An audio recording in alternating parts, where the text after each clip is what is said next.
नमस्कार भाई। आप सभी का हार्दिक स्वागत है आपके अपने YouTube चैनल एजुकेशनल ग्रुप के ऊपर भाई। आशा करते हैं सभी साथी स्वस्थ होंगे, मस्त होंगे और अपनी पढ़ाई जोरों शोरों से कर रहे होंगे भाई। तो आज की वीडियो के अंदर हम हिंदी का एक महत्वपूर्ण टॉपिक सर्वनाम उसके बारे में पढ़ेंगे भाई, जो HSSC CT के लिए हमारा इम्पोर्टेंट रहने वाला है। तो वीडियो में अंत तक बने रहिए, आपको यहाँ से एक क्वेश्चन देखने को जरूर मिलेगा भाई। तो चलिए वीडियो की शुरुआत करते हैं। आज का हमारा पहला प्रश्न रहने वाला है, यह मेरी पतंग है, रेखांकित का भेद बताइए। यह मेरी पतंग है, इसमें यह का भेद बताना हमें, यह क्या है। तो यहाँ पर हमारा राइट आंसर हो जाएगा, यह क्या है, निश्चयवाचक सर्वनाम भाई। यह क्या है, निश्चयवाचक सर्वनाम। तो निश्चयवाचक सर्वनाम क्या हुआ है, जिन सर्वनाम शब्दों से किसी पास या दूर की वस्तु को निश्चित होने का बोध हो उसे निश्चयवाचक सर्वनाम कहते हैं भाई। जैसे यह वह का हम प्रयोग करते हैं वो निश्चयवाचक सर्वनाम के लिए करते हैं, जिससे हमें हमारे पास या हमारे दूर की वस्तु का बोध हमें होता है। अगला प्रश्न हमारा, दी गई जोड़ियों में कौन सी जोड़ी सही संज्ञा व उससे बनने वाले विशेषण शब्द की है भाई। संज्ञा और उससे बनने वाले विशेषण शब्द की है भाई। पक्ष, पाक्षिक, प्रेम, प्यार, सुख, दुख, स्वर्ण, सोना। तो यहाँ पर हमारा राइट आंसर हो जाएगा पक्ष पाक्षिक भाई। पक्ष शब्द क्या है, पक्ष शब्द संज्ञा है और पाक्षिक क्या है, विशेषण शब्द है भाई। तो यहाँ पर हमारा ए राइट आंसर है। अगला प्रश्न हमारा, निम्नलिखित में से सर्वनाम है भाई। तो इनमें से कौन सा सर्वनाम है। तो यहाँ पर हमारा राइट आंसर होगा आप शब्द है, जो यहाँ पर है सर्वनाम भाई। सर्वनाम क्या होता है, जो संज्ञा के स्थान पर प्रयुक्त होने वाले शब्दों को क्या कहते हैं, सर्वनाम कहते हैं भाई। सर्वनाम के कितने भेद है, सर्वनाम में कुल 6 भेद है भाई। कौन कौन से है, पुरुषवाचक सर्वनाम, निश्चयवाचक सर्वनाम, अनिश्चयवाचक सर्वनाम, प्रश्नवाचक सर्वनाम, संबंधवाचक सर्वनाम, निजवाचक सर्वनाम भाई। तो सर्वनाम के 6 भेद है। और यहाँ पर जो आप शब्द है वो पुरुषवाचक सर्वनाम के अंतर्गत आता है भाई। कौन से के अंतर्गत आता है, पुरुषवाचक सर्वनाम के। और पुरुषवाचक सर्वनाम के भी 3 भेद है। कौन कौन से है, उत्तम पुरुष, मध्यम पुरुष, अन्य पुरुष। और जो आप शब्द है वो अन्य पुरुषवाचक सर्वनाम के अंतर्गत आता है भाई। तो ये सभी बातें हमने याद रख लेनी है। अगला प्रश्न हमारा, निम्नलिखित प्रश्न में दिए गए विकल्पों में रेखांकित शब्द के आधार पर सर्वनाम के सही भेद को पहचानिए भाई। तो हमें क्या पहचानना है, सर्वनाम का कौन सा भेद है। कोई आपसे मिलने आया है, यहाँ पर जो कोई शब्द है उसमें कौन सा सर्वनाम है भाई। जो कोई शब्द है उसमें कौन सा सर्वनाम है। तो यहाँ पर हमारा राइट आंसर हो जाएगा अनिश्चयवाचक सर्वनाम भाई। कौन सा है, अनिश्चय। कोई, कोई का मतलब हमें पता नहीं कौन मिलने आया है, इसका मतलब अनिश्चय, निश्चित नहीं है। तो अनिश्चय सर्वनाम हो जाएगा भाई। कौन सा सर्वनाम हो जाएगा, अनिश्चय। कोई, किसी, इस टाइप के जो शब्द आते हैं उसमें क्या होता है, अनिश्चयवाचक सर्वनाम होता है, जिसका हमें पता नहीं होता, बोध नहीं होता, वो अनिश्चय के अंतर्गत आता है। अगला प्रश्न हमारा, निम्नलिखित प्रश्नों में 4 विकल्प में से उस सही विकल्प का चयन करिए जो निर्देशानुसार वाक्य परिवर्तन वाला सही विकल्प है। तो राधा स्कूटी चला रही है, कर्मवाच्य है। तो कर्मवाच्य के अंदर, इसके अंदर हमारा जो वाक्य परिवर्तन है उसका सही आंसर हमें चेक करना है।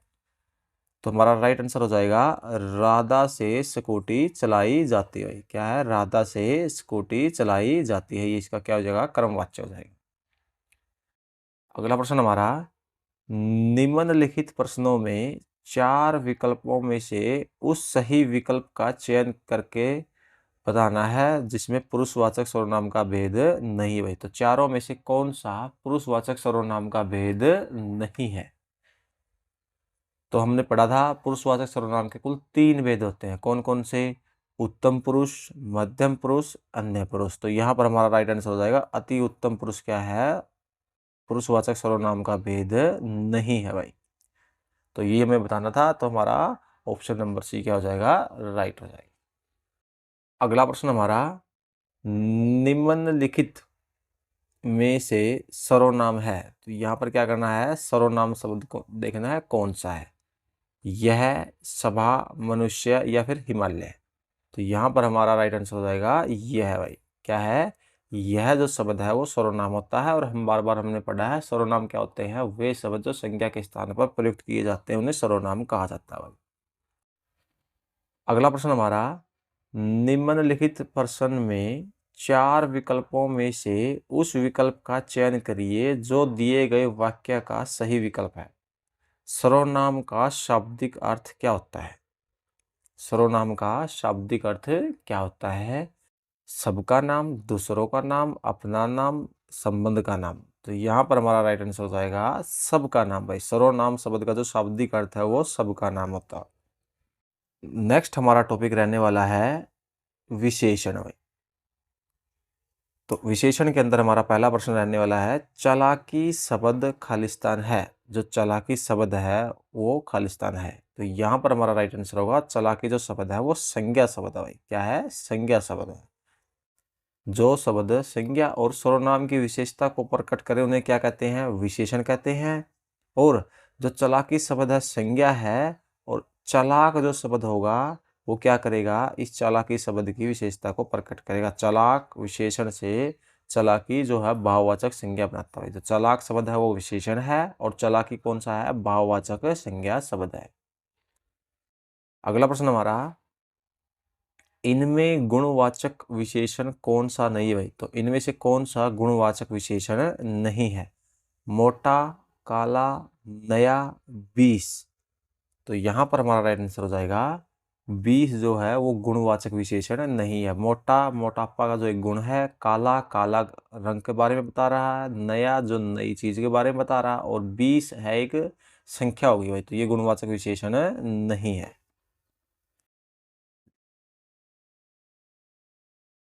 नीचे दिए गए शब्दों में विशेषण बनाइए किसका? दया। दया शब्द का हमने क्या करना है? विशेषण बनाना भाई। दया शब्द का क्या करना है? विशेषण बनाना है। तो यहाँ पर हमारा राइट आंसर होगा दयालु भाई। तो दया शब्द का जो विशेषण है दयालु हो जाएगा भाई। अगला प्रश्न हमारा, इनमें विशेषण शब्द भाई। तो पुराना, लिखता है, लड़का, और इन सभी में से कौन सा जो विशेषण है भाई? तो यहाँ पर हमारा राइट आंसर हो जाएगा पुराना भाई। जो विशेषण क्या है? पुराना शब्द है जो विशेषण है।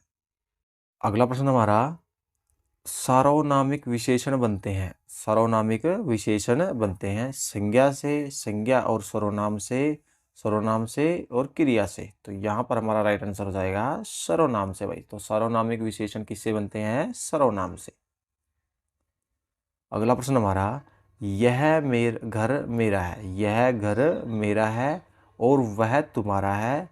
रेखांकित शब्द क्या है? तो यहाँ पर जो रेखांकित शब्द यह है ये क्या है? संज्ञा है, प्रविशेषण है, सार्वनामिक विशेषण है, और सर्वनाम है। तो यहाँ पर हमारा राइट आंसर हो जाएगा सार्वनामिक विशेषण है। जो यह शब्द है यहाँ पर इस वाक्य के अंदर वो क्या है? सार्वनामिक विशेषण है। अगला प्रश्न हमारा, वह बहुत धार्मिक व्यक्ति है। वह बहुत धार्मिक व्यक्ति है। वाक्य में रेखांकित पद है। जो धार्मिक शब्द है वो क्या है? संज्ञा, सर्वनाम, क्रिया और विशेषण। तो यहाँ पर हमारा राइट आंसर हो जाएगा विशेषण है भाई। क्या है? जो धार्मिक शब्द है इस वाक्य के अंदर वो क्या है? विशेषण है। अगला प्रश्न हमारा, समझदार शब्द विशेषण का कौन सा भेद है? जो समझदार शब्द है वो विशेषण का कौन सा भेद है? तो राइट आंसर हो जाएगा गुणवाचक विशेषण भाई। क्या है? जो समझदार है वो क्या शब्द गुणवाचक विशेषण के अंतर्गत आता है। गुणवाचक विशेषण क्या होता है? जो शब्द संज्ञा और सर्वनाम के गुण, स्वभाव और दशा का बोध कराते हैं उसे क्या कहते हैं? गुणवाचक विशेषण कहते हैं। किसी के गुण के बारे में, संज्ञा या सर्वनाम के गुण के बारे में बताए। जैसे सच्चा, ये भी गुण हो गया है संज्ञा सर्वनाम का। झूठा, पतला, भारी, सुडौल, समझदार, मूर्ख, ये सभी क्या है? गुणवाचक विशेषण है। अगला प्रश्न हमारा, चर्चा शब्द से बना विशेषण है भाई। जो चर्चा शब्द है उससे बना विशेषण है। चर्चाएं, चर्चा, चर्चित या चर्या। तो यहाँ पर हमारा राइट आंसर हो जाएगा चर्चित भाई। चर्चा शब्द से बना विशेषण क्या है? चर्चित कहलाता है। अगला प्रश्न हमारा, निम्नलिखित वाक्य विशेषण की किस अवस्था से है भाई। तो जो ये वाक्य है यह करेला कड़वा है विशेषण की कौन सी अवस्था से? उत्तरावस्था, मूलावस्था, उत्तमावस्था, अधिकावस्था। तो राइट आंसर हो जाएगा हमारा मूलावस्था भाई। कौन सी अवस्था से है? यह करेला कड़वा है वाक्य की मूलावस्था से है।